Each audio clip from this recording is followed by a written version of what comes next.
হরে কৃষ্ণ। 2025 সালের রথযাত্রা শুরু হবে আগামী 27শে জুন শুক্রবার।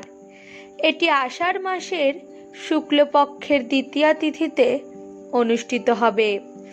রথযাত্রা উৎসব সাধারণত 9 দিন ধরে চলে, যার সমাপ্তি ঘটে উল্টো রথের মাধ্যমে।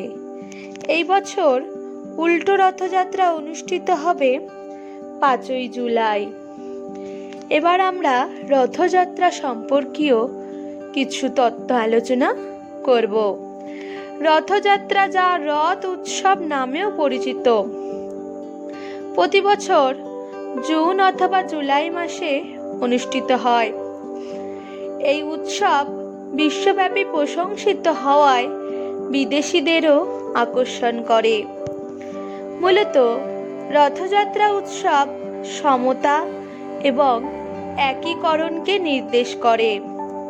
এটি মানুষের জন্য ঐশ্বরিক সত্তার সাক্ষী হওয়ার একটি ভালো সুযোগ।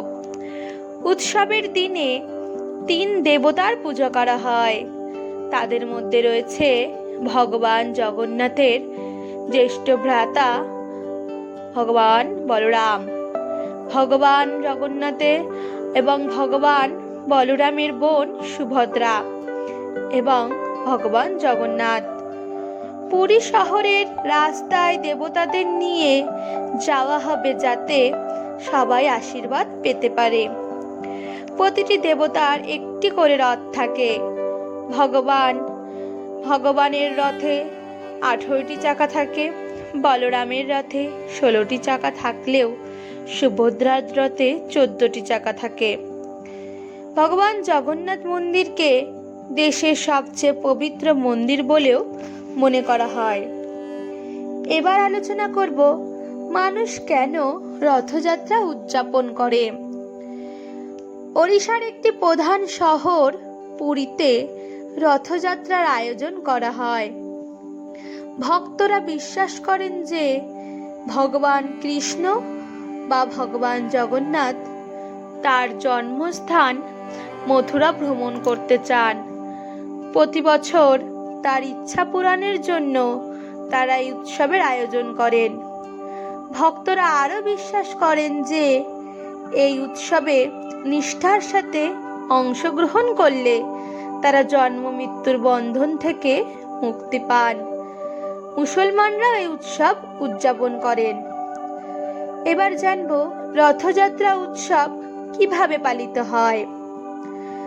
ভক্তরা জগন্নাথ মন্দির থেকে ভগবান শ্রীকৃষ্ণ, বলরাম এবং সুভদ্রার মূর্তি গুন্ডিচা মন্দিরে নিয়ে যান। এরপর মূর্তিগুলিকে রথে স্থাপন করেন। পুরোহিতরা স্নান পূর্ণিমা পালন করেন, যা একটি রীতি যেখানে 3টে মূর্তিতে 109 বালতি জল দিয়ে স্নান করানো হয়। স্নান করা মূর্তিগুলিকে শোভাযাত্রার দিন পর্যন্ত আলাদা করে রাখা হয়। এই অনুষ্ঠানকে আনসারও বলা হয়। ওড়িশার রাজ পরিবারের উত্তরাধিকারী চেরা পাহাড়ের আনুষ্ঠানিকতা করেন। রাজা চেরা পাহাড়ের অনুষ্ঠানের সময় দেবতাদের বহন করেন এবং রথে স্থাপন করেন। এইবার রথযাত্রার ইতিহাস এবং এর উৎপত্তি এবং সাংস্কৃতিক তাৎপর্য সম্পর্কে কিছুটা জানব। রথযাত্রা বা রথের উৎসব ওড়িশার পুরীতে একটি গুরুত্বপূর্ণ উৎসব। এটি দ্বাদশ শতাব্দীতে শুরু হয়েছিল এবং এটি ভগবান জগন্নাথ, তার ভাই বলরাম এবং বোন সুভদ্রার উদ্দেশ্যে উৎসর্গিত। এই উৎসবটি এই দেবতাদের তাদের মন্দির থেকে অন্য মন্দিরে যাত্রা সম্পর্কে, যা তাদের মাসির বাড়িতে তাদের ভ্রমণের প্রতীক। এটি এমন একটি উৎসবে পরিণত হয় যেখানে সকল পটভূমির মানুষ তাদের ভক্তি প্রদর্শনের জন্য একত্রিত হয়। এই উৎসব ঐক্য, দেবতাদের প্রতি ভালোবাসা এবং সাংস্কৃতিক গর্বের কথা বলে।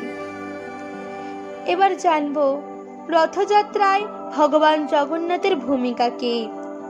রথযাত্রার মূল কেন্দ্রবিন্দু হলেন ভগবান জগন্নাথ। তিনি ভগবান বিষ্ণুর এক রূপ। উৎসবের সময় ভগবান জগন্নাথ, বলরাম এবং সুভদ্রার মূর্তি রথে স্থাপন করা হয় এবং হাজার হাজার মানুষ তাদের টেনে নিয়ে যান। ভগবান জগন্নাথের মূর্তিটি কাঠের তৈরি এবং এর চোখ বড়, যা প্রতীকী যে তিনি সব কিছু দেখতে পান। রথ টানা আশীর্বাদ এবং আধ্যাত্মিক শান্তি নিয়ে আসে বলে বিশ্বাস করা হয়। এবার জানবো রথযাত্রার সময় প্রধান আচার অনুষ্ঠানগুলি কি কি। রথযাত্রা বিভিন্ন আচার অনুষ্ঠানের মাধ্যমে উদযাপিত হয়। প্রতিটি আচার অনুষ্ঠান অর্থপূর্ণ। এখানে মূল আচার অনুষ্ঠানগুলি দেওয়া হলো। ছেঁড়া পাহাড়।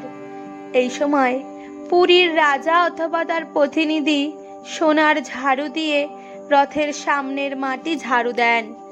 এই কাজ দেবতাদের পথকে পবিত্র করে এবং নম্রতা ও সেবা প্রদর্শন করে। আরেকটি আচার অনুষ্ঠান হলো রথ টানা।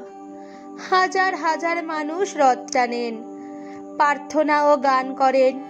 এটি ভক্তদের তাদের ভক্তি প্রদর্শন এবং প্রভুর আরো কাছের বোধ করবার একটি উপায়। রথ টানার কাজ আত্মাকে শুদ্ধ করে বলেও বিশ্বাস করা হয়। আরেকটি প্রধান আচার হলো স্নান পূর্ণিমা। এটি রথযাত্রার প্রথম রীতি। ভগবান জগন্নাথ এবং তার ভাই বোনের মূর্তিগুলিকে পবিত্র জল দিয়ে স্নান করানো হয়। যাত্রা শুরুর আগে মূর্তিগুলিকে পবিত্র করার জন্য এটি করা হয়। আরেকটি আচার রথের সাজসজ্জা। রথগুলি সুন্দর রং, ফুল এবং কাপড় দিয়ে সজ্জিত।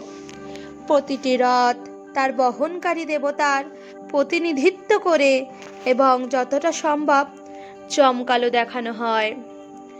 আরেকটি আচার অনুষ্ঠান হলো গুন্ডিচা মন্দিরের প্রার্থনা।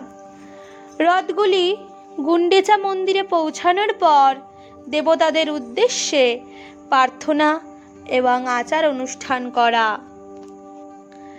এটি ভগবান জগন্নাথ এবং তার ভাই বোনের তাদের মাসির বাড়িতে আগমনকে চিহ্নিত করে। আরেকটি এবং শেষ আচার অনুষ্ঠান হলো প্রত্যাবর্তন যাত্রা অথবা বহুদা যাত্রা। গুন্ডিচা মন্দিরে কয়েকদিন থাকার পর দেবতারা জগন্নাথ মন্দিরে ফিরে আসেন, যাকে বলা হয় বাহুড়া যাত্রা।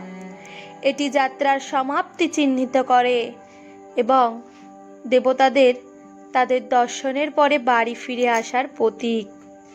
এই আচার অনুষ্ঠানগুলি রথযাত্রাকে আধ্যাত্মিকতাভাবে, তাৎপর্যপূর্ণভাবে এবং সাংস্কৃতিকভাবে প্রাণবন্ত করে তোলে, যা মানুষকে ভক্তির সাথে উদযাপনের জন্য একত্রিত করে। তাই সকল মনুষ্যজীবকে বলা হয়, সকল মনুষ্যজীবের কর্তব্য সকলেই যেন এই রথযাত্রা অনুষ্ঠানটিতে অংশগ্রহণ করে। রাধে রাধে।